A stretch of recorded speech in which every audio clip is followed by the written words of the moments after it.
She spent all day getting ready.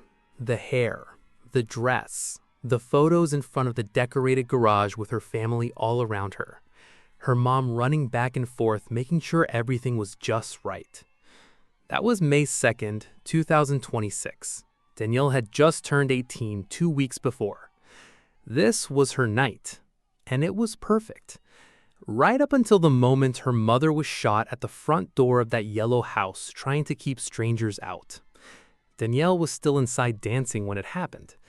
She came outside in her prom dress to chaos, shell casings on the street, neighbors diving for cover, and her mother on the ground at the entrance of the house that had been decorated for her. She posted about it 4 days later. "Why'd you leave us?" That question is what this whole story is about. This is Fatal Rejection. Please subscribe before you go any further. Thank you. Britney Marie Members. Most people knew her as Britney Grundy. She was 38 years old, born and raised on Indianapolis's North Side. That was home. Not just the address, but the actual root of everything she was. She worked as a bartender for years and also took on work as a home health aide. On top of that, she built her own business, Buzzed by Brit, a mobile bartending company she created from the ground up. The people who knew her personally all described her the same way. Warm, easy to be around, someone whose energy you felt when she walked into a room. She had been with her fiancé Devin Doyer, everyone called him DJ, for about 7 years. In January 2026, he made it official. She announced it herself. A photo of the ring with the words, "Well, it's official. I'm engaged." 10 days after that, she wrote that DJ had actually proposed earlier, but went to her family first. He wanted to do it the right way. She wrote that it would not have mattered where they were. She would have said yes regardless, that she could not wait to have his last name. The next day, she posted a poem she wrote herself, titled, "I Can't Wait to Marry Him."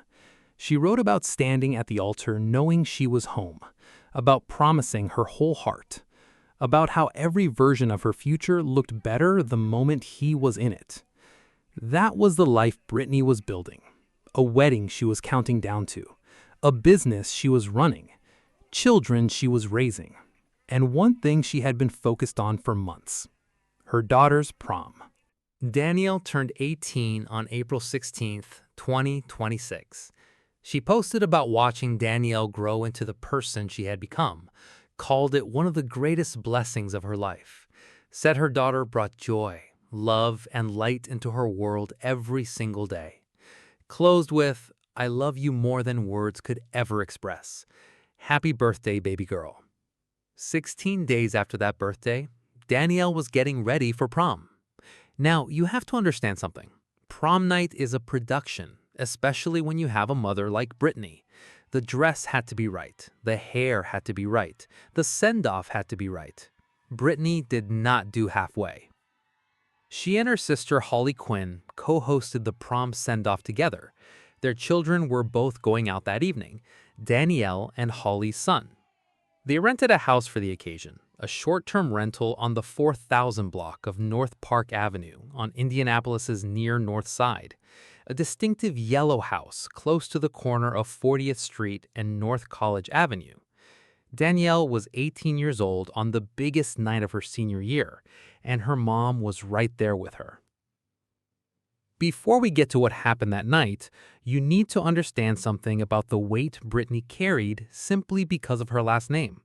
Britney Members used the name Grundy on social media, Britney Grundy. And that name in Indianapolis carried a history that had nothing to do with Britney personally, but followed her everywhere regardless. Richard Grundy III was her cousin, a man whose criminal history had made him one of the most talked about figures connected to Indianapolis streets for over a decade. His legal troubles started at 18. Multiple charges followed. Between 2010 and 2014, multiple homicides in the city were connected to his circle. In 2013, he was shot 5 times and survived. By 2014, law enforcement in Indianapolis was watching him closely. Richard is currently serving a federal prison sentence on a narcotics conviction. But that name did not stay attached only to him. It spread across the entire family. People who had nothing to do with Richard's choices found themselves carrying his reputation because of a shared last name. And this family paid for it in losses that went on and on. April 2016, Sheena Grundy was shot and lost her life. July 2017, Richard's cousin, Jasmine Moore, was shot and killed. At her funeral, a white truck opened fire during the procession and struck Richard multiple times. He survived. August 2021, 20-year-old Kaya Asia Grundy was ambushed near 34th and Sherman. She did not survive. January 2023, Richard's teenage daughter, Renaya, a promising young athlete on a club running team, was found in the driver's seat of her car near North Guilford Avenue with multiple critical injuries. She passed away at the hospital. In February 2022, Britney posted this. She wrote, "My family will never be the same. All 5 lives were taken. My heart is in pain." She was carrying all of that heading into May 2nd. At the same time, she was posting about her engagement, planning her daughter's prom, running her business, choosing peace. She had written earlier that year, "I'm choosing peace in a quiet way, not because nothing affects me, but because I no longer let it control me. My mind deserves gentleness, and my heart deserves strength. I'm protecting my peace softly. No anger, no chaos, just boundaries. I'm grounded and I'm not moving." And then May 2nd arrived. The party was in full swing by the time midnight came around. Over 100 people inside that yellow house. Music, dancing, family. By every account from people who were there, the inside of that house was exactly what it was supposed to be. Britney and her sister Holly were outside around 1 in the morning. That is when a group showed up. According to Holly, about 20 individuals, all wearing black masks, walked up wanting to join the party. Britney and Holly told them directly, "This party is for family only." That was it. No argument, no back and forth, just a clear answer. The group turned and started walking back toward their cars. Britney turned and started walking back toward the front door to go inside. She did not make it. Her father, IMPD Members, described what happened at that door. They had ski masks on, and they tried to get in, and she said, "You can't go in. We don't know you, and you can't come in." He said, "So you can't come in," and fired a shot point blank to my baby's head. The first round of fire was rapid, automatic. A neighbor 3 houses down described it as unlike anything he had heard before. 3 houses down, I mean, we could almost feel the vibration. It was probably 60+ shots that came through, and it was absolute chaos. Britney went down right there at the entrance of that house. When the people inside heard what was happening, some of them rushed out, and the moment they came through that front door, a white car that had been sitting on that street with its lights off rolled back up and opened fire again. Return fire came from people at the party. A neighbor across the street, Brandy Mitchell, had her home struck by bullets. A stray round entered another neighbor's front window, traveled through a couch where his son always sat, passed through a wall, and stopped at the back door. The son had gone upstairs 45 minutes before it happened. When IMPD officers arrived, there were at least 80 shell casings on that street, multiple weapons, multiple positions. 3 other people were injured besides Britney.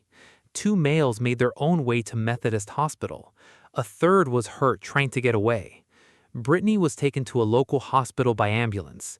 She was pronounced dead at the hospital. 12 hours after the shooting, the prom decorations were still up on the side of that yellow house. Evidence markers were in the driveway where the send-off photos had been taken. The investigation confirmed at least 2 perpetrators were involved. The white car captured on Ring camera footage became the central piece of physical evidence. Investigators were also looking at a possible connection to a separate incident the previous week involving someone associated with the family on the city's Far East Side. That connection was not confirmed. But the question the family and investigators were both sitting with was this: How did 20 people in black masks know exactly where that private family party was? Holly addressed it directly on May 5th. She wrote, "We didn't invite any trouble, but one of your reckless daughters dropped our location, and it wasn't that kind of party." Earlier that evening, a photo had been posted publicly on social media. Britney's son and some of his friends posing with firearms in front of the decorated garage. According to Holly, it was a photo theme. The weapons were not brought inside the rental. But that photo went online, and whether the location was found through that photo or shared another way has not been officially confirmed. What is confirmed is that Britney's father pushed back directly on the narrative that began circulating online immediately after the shooting, the narrative that this was retaliation connected to the Grundy. Hollis Members sat in his East Side living room in a black pinstripe suit, having just come back from his daughter's funeral, and said this. A lot of people making speculations. They come up with, this is retaliation from the Grundys because Britney from her page using the name Grundy, Britney Grundy. And that's it. And they think this has something to do with that. And it has nothing to do with that. This is something totally different. A father who just buried his daughter, having to fight the story being written about her at the same time. The short-term rental itself became a separate conversation. That yellow house on North Park Avenue had never been registered with the city of Indianapolis as a short-term rental. Following the shooting, the owner was put on notice, 30 days to comply before enforcement. As of now, no arrests have been made. No suspects have been publicly named. IMPD Homicide detectives continue to work the case. If you have any information about what happened on North Park Avenue on the night of May 2nd, 2026 in Indianapolis, contact IMPD Homicide detectives or Crime Stoppers at 317-262-TIPS. You can remain anonymous. The grief played out publicly, in real time, on social media, from the people who loved Britney most. DJ had been home that night, waiting for her to come back. On May 3rd, he wrote, "I planned my whole life with you, and I never got to say I do. Brit Brat, I am so sorry. I should have never left you there, but you told me you will see me later. Baby, I stayed up waiting for you to come home, and I am so sorry I missed your call. If I would have answered, maybe I could have changed this, because you would have been with me." 7 years, and he was home, waiting, missing her call. Holly wrote this on May 5th, addressed entirely to Britney. "I should have hugged you a little longer. I should have hugged you stronger. I should have told you I loved you more. I should have never let you walk towards the door. I should have let you go home.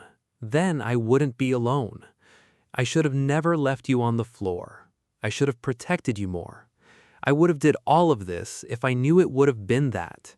But no matter what, it won't bring you back." Then there was Danielle. She posted on May 4th, the day after her mother died. She wrote, "All you did was make sure we were good. You always thought about your kids first, Mommy. All you wanted was for me to have the best prom ever, and I did. I swear I did. Why'd you leave us? I love you so much. I'm going insane without you here with me. How will I continue life without you? No more hugs, no more kisses, no more picking me up and dropping me off to work. No more Tank, get out. No more Danielle, come here. No more nothing. Please come visit me in my dreams. I love you to the moon and back, my forever lady. I'll never forget about you." Later that same night, she posted again. "You definitely did your big one with me and my prom. I'm forever grateful. I'm so sorry. You were supposed to be getting off work right now, coming home for me. I love you. You were supposed to be getting off work right now, coming home for me." Danielle was still expecting her, still waiting for the version of that night where her mother came through the door. Weeks before May 2nd, Britney had reshared something on her social media. The quote read, "Once your mom passes away, nothing, I repeat, nothing is the same." She knew exactly what it meant to lose your mother. She reshared that quote, and then a few weeks later, she was gone. Danielle is 18 years old. She has a brother and a sister. She has DJ, who loved her mother for 7 years and still calls her Brit Brat in posts he keeps writing because he does not know what else to do with the grief. And she has the memory of May 2nd, 2026, the day her mother made sure everything was perfect. It went beautifully for a while. Britney Grundy deserved to walk back through that front door. She deserved to drive home that night and kick her shoes off. She deserved to watch Danielle graduate. She deserved to say I do. She was 38 years old. She was grounded. She was not moving. And someone took all of it from her at the entrance of a house she decorated for her daughter. This is the tragic story of Britney Members. Fatal rejection. We will be back.